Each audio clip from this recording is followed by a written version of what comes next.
करीब 55% है। इस कर्ज का ब्याज अकेले पूरे बजट का 26% खा जाता है, यानी हर 100 रुपए में से 26 रुपए तो सिर्फ पुराने कर्ज की ब्याज चुकाने के लिए चले जाते हैं।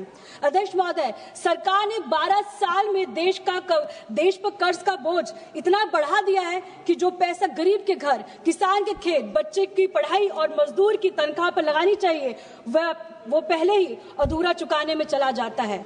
ये अमृत काल नहीं है, ये कर्ज काल चल रहा है। अध्यक्ष महोदय, लगता है कागजों पर बजट बहुत बड़ा है, लेकिन जनता के लिए जगह बहुत छोटी। अध्यक्ष महोदय, ऊपर से बजट चमक रहा है, नीचे से घर का बटुआ फट रहा है। कागजों में तो सरप्लस लिखते हैं, लेकिन जिंदगी तो ईएमआई भरते भरते कट रहा है।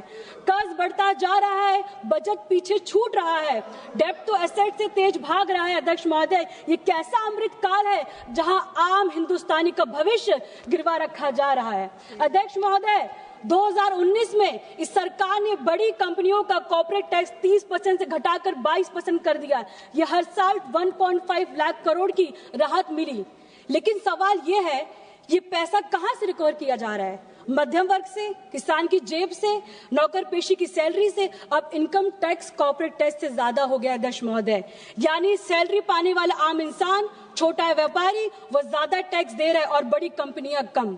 तो थ्योरी ये थी कि कॉर्पोरेट को छूट दो तो वो आपको इन्वेस्ट करेंगे, जॉब्स आएंगी। 12 साल हो गए अध्यक्ष महोदय, जॉब्स भी नहीं मिली, इन्वेस्टमेंट भी नहीं हुआ, लेकिन कॉर्पोरेट का मुनाफा जरूर बढ़ गया। अध्यक्ष महोदय, माननीय अध्यक्ष महोदय, आज भारत का आम परिवार घर बनाने के लिए नहीं, बच्चों को पढ़ाने के लिए नहीं, रोटी के लिए कर्ज ले रहा है, इलाज के लिए कर्ज ले रहा है, शादी के लिए कर्ज ले रहा है और जिंदगी जीने के लिए कर्ज ले रहा है। जब कोई परिवार रोटी के लिए कर्ज लेता है अध्यक्ष महोदय, तो उसे विकास नहीं, विफलता कहते हैं। अध्यक्ष महोदय, मजदूर तो बढ़ी नहीं, लेकिन महंगाई बढ़ती रही और इसी कैची में आम परिवार कट रहा है।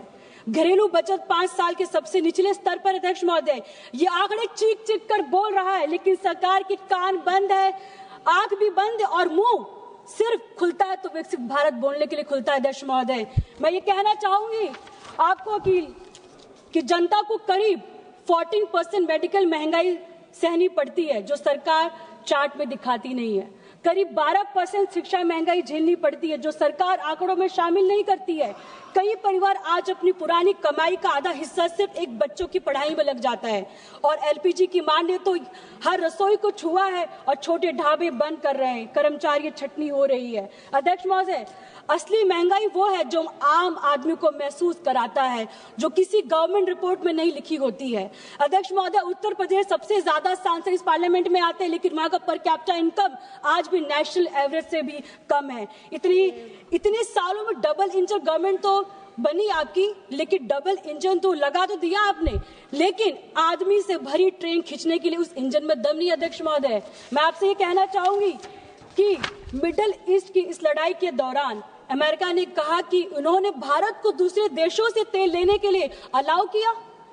अलाउ ये सिर्फ शब्द नहीं अध्यक्ष महोदय, ये हमारी सॉवरेनिटी पर सवाल उठाता है। सबसे बड़ा सवाल है कि सरकार चुप क्यों रही।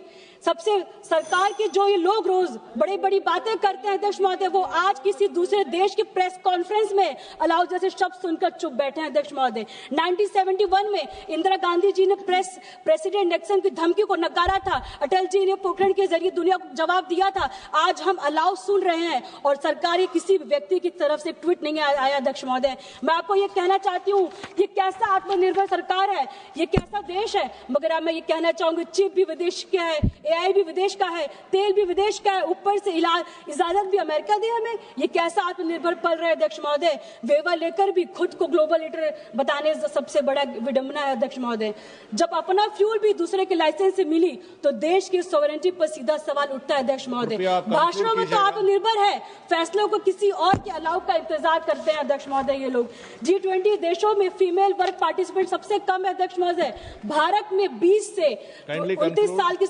18% महिलाएं पेड जॉब में है अध्यक्ष महोदय, और उत्तर प्रदेश में सिर्फ 9.8% है।